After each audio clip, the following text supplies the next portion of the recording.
Mambo fresh kabisa. Umejiamini nini kuvaa hivi yani leo na mmefungwa juzi tu? Tuko vizuri sisi, tunachojiamini kwamba leo Ngumba kapata mimba mate mji mzima.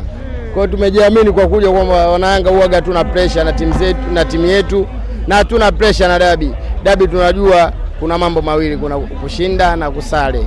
Kwa hiyo mechi ya leo ni muhimu, point 3 muhimu, na ndio maana kabla point 3 leo nipo hapa. Leo upo hapa, una hakika gani kwamba lazima mtapata alama 3? Na Simba wanatamba wenyewe kwamba hizi alama 3 ni za ubingwa, si vinginevyo.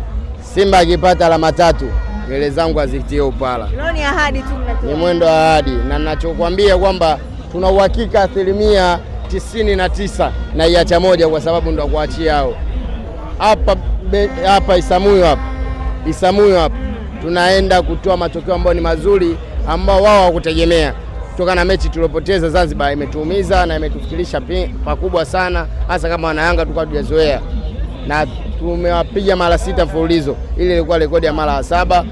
Bahati nzuri ilikuwa kwao, wamepata penati, si haba, wamepata alichokitaka.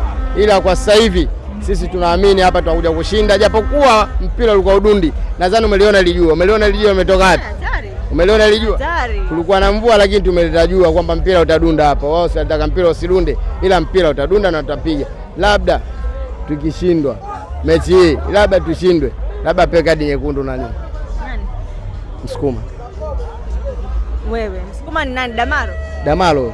Labda pe kadi nyekundu Damalo, ndipo tutakapopoteza. Otherwise hatuwezi kupoteza. Point 3 muhimu, alama gap 5 utabakia pale pale.